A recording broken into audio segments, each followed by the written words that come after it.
हमेशा जनता के मन में एक सवाल होता कि नागा साधुओं का जीवन किस प्रकार से रहता, किस प्रकार से वो अपना जीवन जीते। हाँ, शमशान तो हमारा घर है, सन्यासी का शमशान घर है, सन्यासी शमशान में ही रहता है। जैसे ये अभी कुंभ लग रहा है, अर्ध कुंभ वहीं पर ही आते हैं। हम लोगों को कोई आमंत्रण दिया नहीं जाता, हम लोगों को पता लग जाता है। अघोरी और नागा साधु दोनों में क्या कुछ अंतर होता है? नागा साधुओं की जीवन कितनी तपस्या से भरी होती है। कठिन बहुत है। नागा साधु ऐसे नहीं बनाया जाता है, पहले परीक्षा लिया जाता है। परिवार से कभी मिलना नहीं होता। मैं परिवार से कम 2012 के बाद एक भी बार नहीं मिला। आज की डेट में हम देखते हैं गुरुजी, युवा पीढ़ी के लोग जो है गलत रास्ते पर जा रहे हैं, नशाखोरी की ओर जा रहे हैं। उसे आप किस रूप में देखते हैं और क्या युवा पीढ़ी को संदेश देना चाहते हैं इस वीडियो के माध्यम से?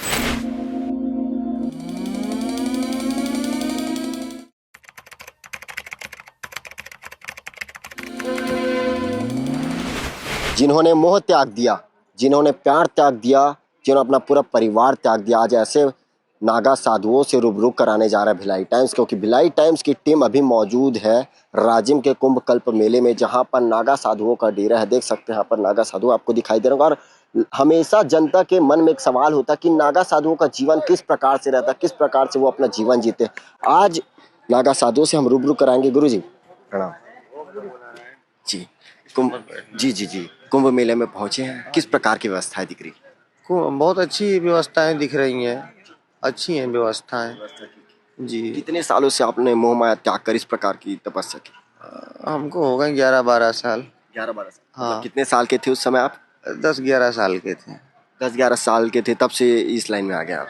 तो क्या सोचकर आपने मोह माया त्याग कर इसको चुना? विश्व का कल्याण के लिए चुना। जब बाबा बनने वाले थे उस समय तो पता ही नहीं था हमको, तो गुरुओं ने बताया जैसे संत और नागा संत हैं विश्व का कल्याण करते हैं, धूना लगाते हैं, भभूति लगाते हैं, तप करते हैं, इससे विश्व का कल्याण होता है।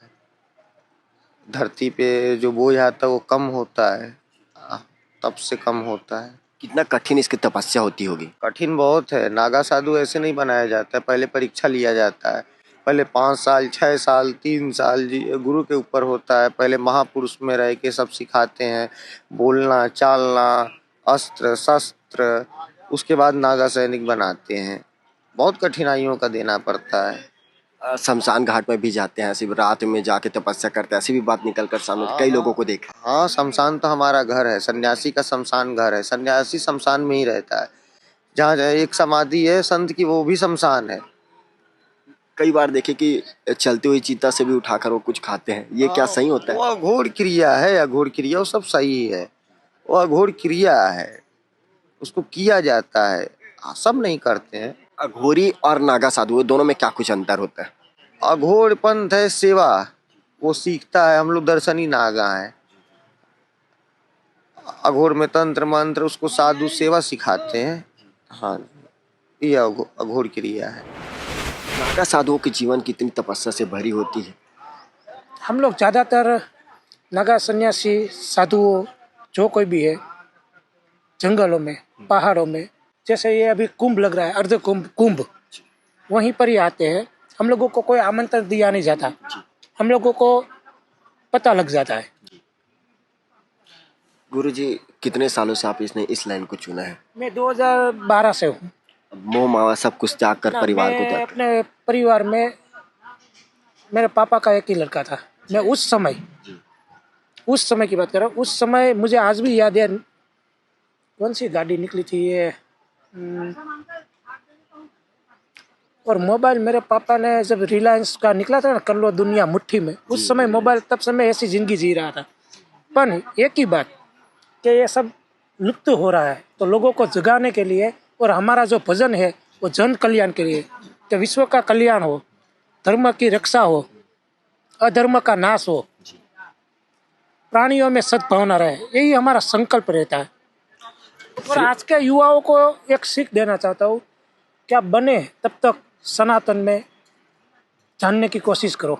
सनातन क्या है जरूरी है, जानना भी जरूरी है। आज के डेट में डिजिटल युग है, किस प्रकार से आप देखते हैं इस डिजिटल युग को? आप पढ़े लिखे तो अच्छे से समझ यहाँ पर हम लोग मोबाइल का यूज नहीं करते हैं जी। बने तब तक लो, ये तो यहाँ पर आए और सुविधा दे रही है सरकार, ठीक है, वो भी अच्छी बात है। उनका भी कल्याण हो, सबका कल्याण हो, जन कल्याण हो। पर हम लोग ज़्यादातर बिजली का भी उपयोग नहीं करते हमारे आश्रमों में। हाँ, और ज़्यादातर हम लोग प्रकृति में, जंगल में रहना पसंद करते हैं। तो परिवार से कभी मिलना नहीं ना, होता? मैं परिवार से कम 2012 के बाद एक भी बार नहीं मिला। एक भी बार ना कभी इच्छा नहीं हुई कि माता से मिलने ना, की? तो वो लोग शायद मुझे देखे होंगे कहीं पर मुझे आज तक नहीं हुआ। क्यों? मैं सनातन का संतान हूँ। वो मेरे माँ बाप को भी गर्व होगा कि सनातन की रक्षा के लिए साधु बना। इतने सालों के बाद आपने भी मुझे थोड़ी याद दिला दी। गुरुजी, भारत को किस रूप में आप देखते हैं? भारत क्या है आखिर, लोग जानना चाहते हैं। भारत जो हमारा है, सांस्कृतिक आध्यात्मिक में सबसे पहले रहा है। जब दुनिया को शून्यों के बारे में पता नहीं था ना, तब भारत ने दुनिया को शून्य दिखा दिया है। मतलब कोई बाहर के विदेशों में बोलता है कि ये हमारी पढ़ाई आगे, तो आज भी नासा द्वारा के गणित द्वारा कोई भी लिया जाता है ना, तो भारत का कोई भी शास्त्र लेकर उसमें देखा जा सकता है।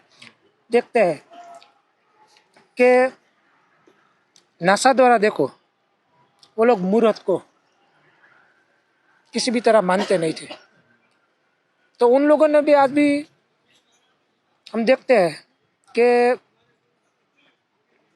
धरती से ये लोगों ने तो अभी तक नापा नहीं है, लेकिन आज से 5000 साल पहले हनुमान चालीसा में, इसमें हनुमान चालीसा में बताया गया है सूर्य की, धरती से सूर्य का अंतर कितना है। तो ये लोग तो यहाँ तक पहुँचे ही नहीं है। तो ये सब कुछ जो कुछ भी ये लोग कर रहे कि हमने ये दुनिया को दिया, जहाज दिया, ये दिया, प्लेन दिया, कुछ भी दिया, कोई टेक्नोलॉजी दी, डिजिटल दिया, वो दिया नहीं है। तुम लोगों ने खाली खोजा है। ये तो पहले से था ही भारत में, क्या नहीं था? भारत एक मर्यादा देश है, सांस्कृतिक मर्यादा का देश। यानी भारत का जो कल्चर है ना, वो आज भी विदेशी लोग आकर यहाँ पर देखते हैं। आज भी देखते हो आप लोग कि विदेश से लोग आते हैं, सबको मिलते हैं, झूलते हैं, यहाँ के बारे में कल्चर जानना। क्योंकि वो लोग भी आज भी, आप देखते हैं विदेशों में कितने मंदिर हो गए, हमारे हुए ना। क्यों? लोग सनातन से जुड़ रहे हैं यार। तो मैं अपने युवाओं को यही कहना चाहता हूँ कि अपने बाप को ही पकड़ो, दूसरे के बाप को पकड़ने जाओगे ना तो वो लात ही मारेगा आखिर में। हो, हाँ, जब तक उसको जरूरत होगी ना, तब तक वो तुम्हें देगा सब कुछ, बाकी आखिर में लात ही देगा।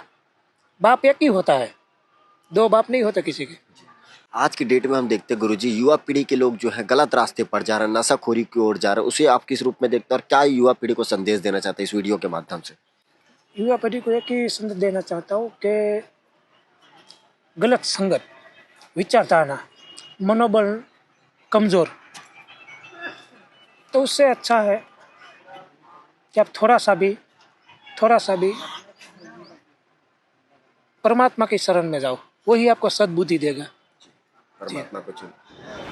कौन होते हैं नागा साधु, किस प्रकार से उनकी जीवन होती है, थोड़ा सा इसकी जानकारी देंगे? किस प्रकार जीवन होता है? जीवन इनका ये जो अपने आप को मार के मंत्रों के द्वारा संस्कार करके तब ये नागा साधु बनाए जाते हैं, गुरु लोग बनाते हैं, लंज में झटका लगाते हैं, न तोड़ देते हैं, क्यों कहीं ऐब ना करे, हाँ, फंस ना जाए कहीं, तो समाज की बात खराब होगा। हमारे लिए सब बहन बेटी एक समान है, एक समान है।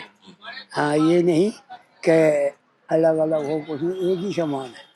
हाँ, माँ भी बहन, ये जितनी बेटियाँ हैं सब हमारे लिए एक ही बात। जीवन किस प्रकार से होता है आप लोगों का? बहुत सुंदर होता है जीवन, तो यही है, कट रहा है अच्छी तरह, जो मिल जाए खा लेते, भूखे भी रह जाते, जंगल में भी रह जाते, यहाँ मर्जी, जहाँ मरा हुआ है तो वो तो कहाँ रहेगा। लोग किस प्रकार से नागा साधु बनते होंगे, उसकी प्रक्रिया क्या होती होगी? और यह मन की है, मन की कृपा होती है। मन में जब आया, गुरु मिल गया, गुरु मिलते हैं तो गुरु के द्वारा ये सब कुछ होता है। हाँ, तो नागा बनाया जाता है। आप कितने सालों में इस प्रकार के कार्य में हैं? आप कितने साल के थे जब नागा साधु बने? अरे हम थे कितने साल के, क्या बताएं, ये होगा करीब 50-60 साल के तो थे हम। अभी आपके 80-85 उम्र होगी। हाँ 85। दुनिया के मोह माया से इतने दूर। हमें क्या जाना देना, माल चुराए ये देगा अपने आप तो देगा, और नहीं देगा तो हमसे क्या देगा। हैं, हम तो मस्त है, मस्त है, कोई चीज़ नहीं है। हाँ, परेशानी कोई चौस नहीं है, मगर पैसा से परे कुछ नहीं है, पैसा सब कुछ है। बहुत ही सही।